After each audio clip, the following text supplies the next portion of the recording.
அண்மை செய்தி. ரயிலிலிருந்து தள்ளிவிடப்பட்ட பெண்ணின் 4 மாத சிசு அகற்றப்பட்ட நிலையில் சிசுவிற்கு உடற்கூறாய்வு நடத்தப்பட்டு வருகிறது.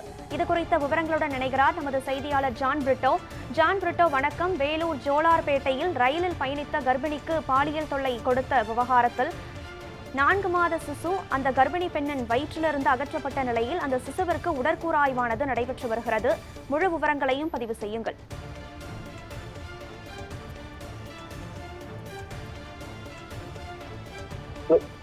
நிச்சயமாக வேலூர் மாவட்டம் கேவிக்குப்பம் பகுதியில் கடந்த 6ஆம் தேதி ஆந்திர மாநிலம் சித்தூர் நோக்கி பயணித்துக் கொண்டிருந்த பெண்ணிற்கு ஹேமராஜ் என்பவர் பாலியல் தொல்லை கொடுத்து ரயிலில் இருந்து அந்த பெண்ணை கீழே தள்ளிவிட்டார். இதில் அந்த பெண் பலத்த காயமடைந்து வேலூர் அடுக்கம்பாறை அரசு மருத்துவக் கல்லூரி மருத்துவமனையில் சிகிச்சைக்காக அனுமதிக்கப்பட்டிருந்தார். இந்த நிலையில் அந்த பெண் தள்ளிவிடப்பட்ட பொழுது 4 மாத கர்ப்பிணியாக இருந்த சூழ்நிலையில் கடந்த 11ஆம் தேதி அந்த கர்ப்பிணியின் 4 மாத சிசு கலைந்தது.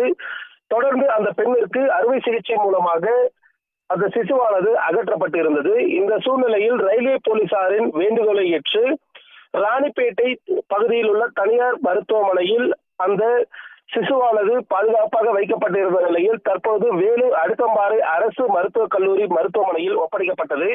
இந்த நிலையில் தற்போது அந்த சிசு மருத்துவ குழுவினரால் உடற்கூறாய்வு செய்யப்பட்டு இருக்கிறது. மேலும் தொடர்ந்து குற்றவாளி ஹேமநாத்தின் மீது ஏற்கனவே 6 பிரிவுகளின் கீழ் வழக்கு பதிவு செய்யப்பட்டிருந்த சூழ்நிலையில் தற்பொழுது 7வதாக பிறக்காத குழந்தையை கருவிலேயே கொல்லுதல் என்ற புதிய சட்டப்பிரிவும் தற்பொழுது இந்த வழக்கில் சேர்க்கப்பட்டிருக்கிறது. தகவல்களை வழங்கியமைக்கு நன்றி ஜான் பிரிட்டோ.